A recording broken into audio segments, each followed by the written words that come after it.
Yo yo yo, salut les turfeuses, salut les turfeurs, bienvenue pour un nouveau pronostic de Benoît Requin. Ok, place au pronostic du quintet du vendredi 19 mai, direction Paris-Vincennes pour le prix FID Trop Attelé, 2700 mètres, 15 partants en réunion, une course 3, indice de confiance 3 sur 5.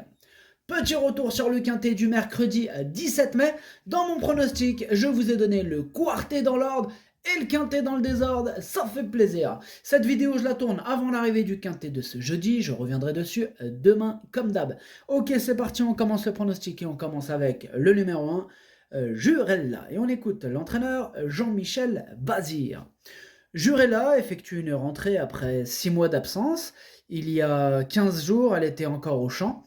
Autant dire qu'elle va manquer de compétition, c'est une véritable course de rentrée, il lui faudra plusieurs parcours avant d'être compétitive, ici elle n'a pas de chance. Et bien ce numéro 1, je l'ai tout simplement écarté, donc énorme non pour ce numéro 1. Ce numéro 1 japonais à Kaku. On passe au numéro 2, Jolie Lady, et on écoute Léo Abrivard. Jolie Lady n'est pas en réussite depuis quelques sorties. La semaine dernière, elle aurait pu lutter pour les places si elle avait été plus heureuse dans le déroulement de course. Elle ne dispose pas de marge de manœuvre, mais elle est en forme. Sur les 2700 mètres, il faudra courir complètement battue. Elle peut accrocher une place en fin de combinaison avec un peu de réussite. Ce numéro 2 n'est pas une impossibilité. Bon, maintenant, je ne l'ai pas retenu, j'en ai préféré d'autres, mais attention, accordons-lui une note de méfiance, d'autant plus que ce numéro 2 est en plein milieu de ma petite liste des possibles troubles faits. Donc, double méfiance. Ce numéro 2 est Kiken. On enchaîne avec le numéro 3, Jalna de Touchivon. Et on écoute William Bijon. Jalna de Touchivon est parfaite au travail. Ses performances de l'année 2023 ne reflètent ni sa valeur ni sa forme. Elle est partie 2 fois au galop. C'est surtout un concours de circonstances. Elle affronte des juments plus argentés, mais elle évolue en net regard de gain. Elle a ma confiance et a les moyens de lutter pour la victoire. Il faut juste faire attention au départ. Et bien ce numéro 3, je l'ai retenu, mais plutôt en bout de combinaison. Ce numéro 3, Hati. On passe au numéro 4, Joie du Cherizé. On écoute Daniel Delaroche. Joie du Cherizé a été un peu gênée dans l'emballage final dernièrement. Elle est bien et je pense que cette course lui a été profitable. Elle n'a pas fait un gros parcours ce jour-là et à une semaine d'intervalle, elle a récupéré. Elle n'a que de tout petits alus de 35 grammes devant, il faut la cacher près de la tête. Elle a une chance pour une petite place. Alors ce numéro 4, moi je ne l'ai pas retenu, par contre c'est lui le chef et le capitaine de ma petite liste des possibles casseurs de tickets repérés, donc attention. Ce numéro 4, Kiken. On enchaîne avec le numéro 5, Joie Totale, et on n'aura pas les commentaires de l'entraîneur, c'est Julien Dubois, il est parti pêcher tout seul, amuse-toi bien. Alors, ce numéro 5, du coup, lui non plus, je ne l'ai pas retenu, et lui aussi est sur ma liste, mais à l'arrière de ma petite liste des possibles troubles faits. Ce numéro 5, Kiken. On passe au numéro 6, Jalapa du Buisson, on écoute Thierry Raffegeot. Jalapa du Buisson n'a pas été très chanceuse la dernière fois, faisant la faute dans le dernier tournant. C'est dommage, car elle n'était pas battue pour une place. C'est peut-être un peu rapproché, mais elle ne soufflait pas après la course, raison pour laquelle on recourt à une semaine. Elle sera mieux sur 2700 mètres. Il y a 2-3 clientes, mais normalement, elle devrait être dans les 5 premières.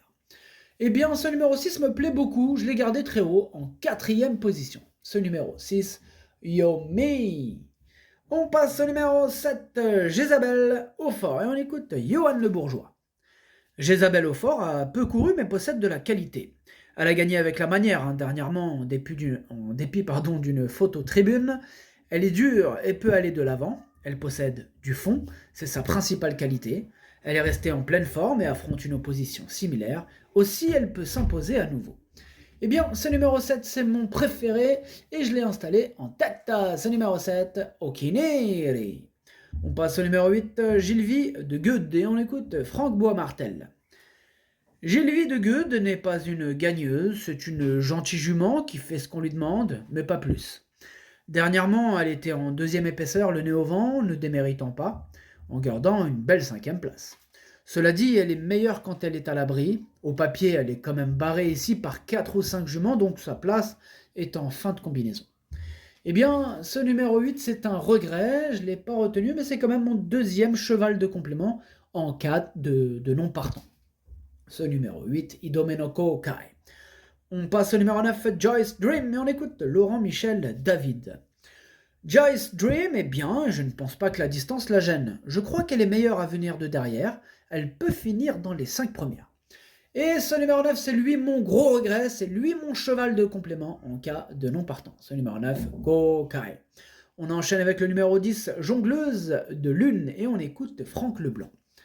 Jongleuse de Lune est une jument sérieuse qui fait toutes ses courses. Là, le problème, c'est une petite rentrée quand même, car elle n'avait aucun engagement à sa disposition. Mais elle est bien au travail. Je pense qu'elle va être dans les 5 premières, mais de la gagner pour une course de rentrée, je pense que cela va être compliqué. Il faut absolument la cacher.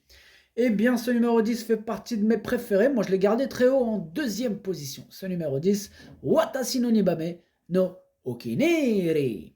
On passe au numéro 11, Java Danama. Et on écoute Jérôme Dubreuil. Java Danama est resté bien depuis sa victoire du 25 avril. Une course avec du rythme ne peut que servir ses intérêts. Elle ne répète pas toutes ses courses et ne démarre pas très vite, mais elle paraît dans de bonnes dispositions. Elle est encore capable de remporter une course de ce genre, elle fera le dernier kilomètre. Eh bien, ce numéro 11, je l'ai gardé exactement à la 6e position. Ce numéro 11, Dokei. On passe au numéro 12, Djanga Flini, on écoute Alain-Henri Robin. Djanga Flini peut être écartée, c'est une rentrée, elle n'est pas au top actuellement. Elle a un peu ses gains désormais et n'a plus trop le cœur à l'ouvrage. Bon, au moins c'est clair. Moi, du coup, ce numéro 12, je l'ai écarté. Ce numéro 12 est queue. On passe au numéro 13, Jexel Lugui. Et on écoute Loïc Bernard Martin. Jexel Lugui nous a fait super plaisir la dernière fois en effectuant les derniers 500 mètres très vite. Comme on n'avait pas de belle course en sud, elle n'a pas couru depuis le 4 avril. Elle est bien sur sa fraîcheur et c'est un bon engagement. Il faut la cacher. Avec un bon parcours, j'espère qu'elle sera dans les 4-5 premières. Elle est très fiable, nous dit Loïc Bernard Martin, et merci. Ce numéro 13, moi, il me plaît bien. Je l'ai gardé en 5e position. Elle peut faire mal. Ce numéro 13, Doi.